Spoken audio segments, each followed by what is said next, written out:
अयोध्या में राम मंदिर की लड़ाई करीब 500 वर्षों से चल रही थी। वर्ष 1528 में मंदिर को तोड़कर बाबरी मस्जिद बनाई गई थी। बाबर के शासन में उसके सेनापति मीर बाकी ने इस मंदिर को तोड़ा था। तभी से हिंदू धर्म के मानने वाले इस जगह पर श्री राम मंदिर की स्थापना का सपना देख रहे थे। बाबरी मस्जिद की जगह मंदिर की स्थापना की कानूनी लड़ाई वर्ष 1885 से ही शुरू हो गई थी।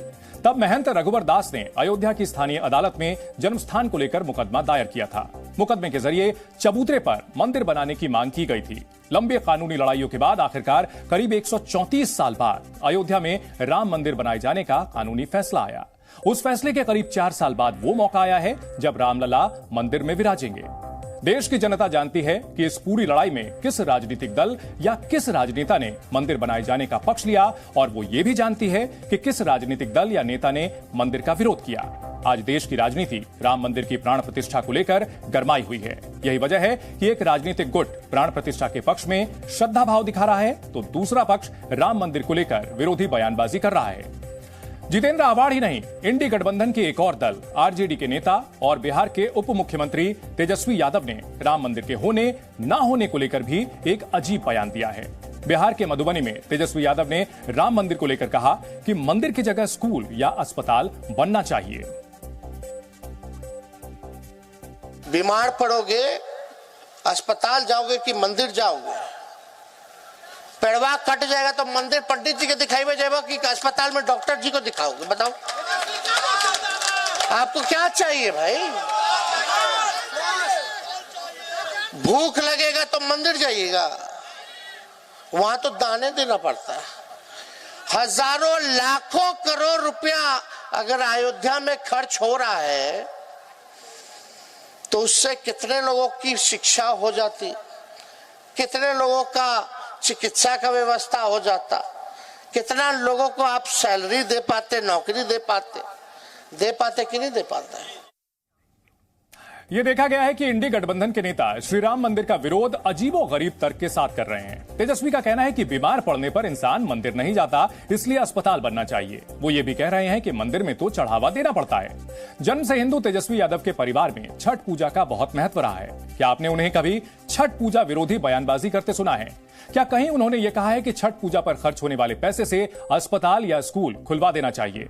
आपने उनके मुंह से ऐसी बातें नहीं सुनी होंगी, क्योंकि जिस क्षेत्र में वो राजनीति करते हैं वहां छठ पूजा की बहुत मान्यता है। अगर वो इसका विरोध करेंगे तो राजनीतिक रूप से उन्हें बहुत नुकसान होगा। जहां तक राम मंदिर का सवाल है तो वो ये जानते हैं कि राम मंदिर से लाभ उन राजनीतिक पार्टियों को होगा जिनके एजेंडे में हमेशा राम मंदिर रहा है। सत्ताधारी बीजेपी इनमें से एक है। यही वजह है कि इंडी गठबंधन के नेता ना चाहते हुए भी मंदिर का विरोध अलग अलग तर्कों के माध्यम से करते दिखाई दे रहे हैं। कुछ लोग ऐसे होते हैं जो कितना भी सुंदर कार्य हो रहा हो उसमें विघ्न डालकर ही संतोष उत्पन्न करना चाहते हैं। तो ये विपक्ष वाले जो सदा सर्वदा से भव्य श्री राम मंदिर के विरोध में रहे थे, ये अंतिम चरण में भी विघ्न डालकर विघ्न संतोषी बनना चाहते हैं। परंतु अब देश की जनता ऐसे किसी विघ्न संतोषी के साथ नहीं है। प्राण प्रतिष्ठा कार्यक्रम का विरोध करने के पीछे एक वजह मुस्लिम मतदाताओं को अपने पक्ष में करना हो सकता है। इंडी गठबंधन जानता है कि इस कार्यक्रम में शामिल होना या प्राण प्रतिष्ठा कार्यक्रम के समर्थन से मुस्लिम मतदाताओं में उनकी पैठ कमजोर हो सकती है। कोई मुस्लिम समाज का आदमी बयान दे रहा है, ज्यादा बयान यही दे रहे हैं या ओवैसी साहब दे रहे हैं या कांग्रेस के नेता बीके हरिप्रसाद ने बयान दिया। आज एनसीपी के शरद पवार गुट के नेता ने भी एक बयान दिया कि राम तो मांसाहारी थे, बीजेपी शाकाहारी थोपना चाहती है। देखिए किस तरह का बयान दे रहे हैं। एनसीपी के नेता, कांग्रेस के नेता, डीएमके के नेता, आरजेडी के नेता, ये इंडी अलायंस वाले लोग बीजेपी का विरोध करते करते राम जी के विरोध में क्यों आ गए? तेजस्वी ही नहीं, राम मंदिर बनाए जाने के फैसले के बाद ही कई राजनेता ये कहते देखे गए कि इस जगह पर अस्पताल बन जाना चाहिए या फिर स्कूल बनाया जाना चाहिए या फिर सर्वधर्म समभाव से जुड़ी इमारतें बना देनी चाहिए। ये सारे लोग इस बात के लिए राजी नहीं थे कि जिस जगह पर बने मंदिर को तोड़कर वर्ष 1528 में बाबरी मस्जिद बनाई गई थी उस जगह पर मंदिर होना चाहिए। तो ऐसे लोग जो अक्सर हिंदू मंदिर की जगह अस्पताल और स्कूल बनाए जाने की बातें करते हैं, उनके लिए हम मंदिर इकोनॉमी से जुड़ी कुछ खास जानकारियां लेकर आए हैं। दरअसल जो लोग मंदिर ना बनाकर अस्पताल या स्कूल बनाने की बातें कह रहे हैं, वो इस पूरे घटना की या कहें कि राम मंदिर निर्माण के बाद की तस्वीर नहीं देख पा रहे। वो ये नहीं समझ पा रहे कि अयोध्या में राम मंदिर बनने के बाद केवल अयोध्या में ही नहीं, आसपास के बड़े क्षेत्रों में भी सकारात्मक असर दिखेगा। भारत में लगभग 2 करोड़ सिख हैं। प्रतिदिन 1 लाख से ज्यादा लोग अमृतसर के स्वर्ण मंदिर में मत्था टेकने जाते हैं। दुनिया में हिंदुओं की आबादी 120 करोड़ से ज्यादा है। श्री राम मंदिर में प्रतिदिन 1 से 2 लाख श्रद्धालु दर्शन के लिए आ सकते हैं। इसका मतलब यह है कि प्रतिवर्ष अयोध्या में करीब 7 करोड़ श्रद्धालु या पर्यटक आ सकते हैं।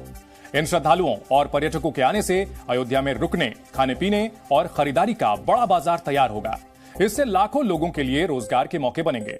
अयोध्या में ये बदलाव मंदिर बनाए जाने का फैसला आने के बाद से ही शुरू हो गया था। उत्तर प्रदेश के पर्यटन मंत्रालय के मुताबिक वर्ष 2019 में 3,40,967 लोग अयोध्या गए थे, जबकि वर्ष 2022 में यह आंकड़ा बढ़कर 2,39,09,000 था। यानी 3 वर्षों में अयोध्या आने वाले तीर्थयात्रियों और सैलानियों की संख्या लाखों से करोड़ों में पहुंच चुकी है और अभी तो प्राण प्रतिष्ठा भी नहीं हुई है। केंद्र सरकार के पर्यटन मंत्रालय के मुताबिक भारत के 60% पर्यटक धार्मिक कारणों से यात्राएं करते हैं। धार्मिक स्थलों ने वर्ष 2021 में 65,000 करोड़ की आमदनी की थी। यह आमदनी वर्ष 2022 में बढ़कर 1,34,000 करोड़ रुपए हो गई थी। अयोध्या में राम मंदिर की प्राण प्रतिष्ठा के बाद इस आमदनी में तेजी से बढ़ोतरी होगी। अयोध्या में आने वाले श्रद्धालुओं और पर्यटकों की सुविधाओं के लिए बड़ी मात्रा में निवेश भी किया जा रहा है। अयोध्या में अब तक 50,000 करोड़ के इंफ्रास्ट्रक्चर प्रोजेक्ट चल रहे हैं। इसमें अयोध्या के लिए नया इंटरनेशनल एयरपोर्ट, नया रेलवे स्टेशन और अस्पताल भी शामिल हैं।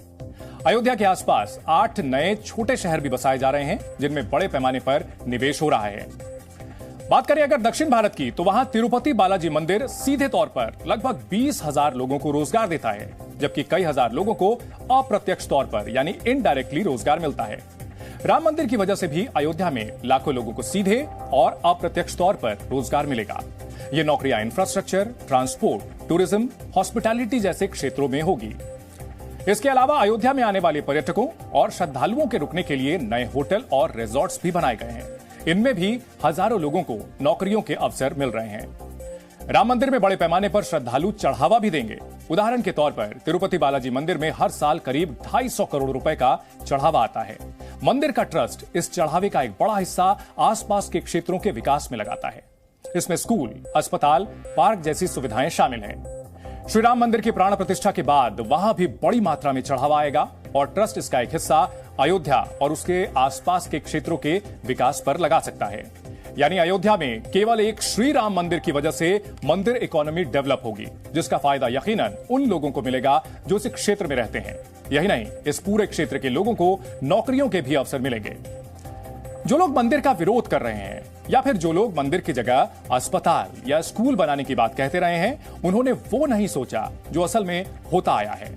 उन्होंने ये भी नहीं सोचा कि इससे कैसे अयोध्या की तस्वीर और तकदीर बदलेगी। उन्होंने ये भी नहीं सोचा कि कितने लोगों को इससे रोजगार मिलेगा।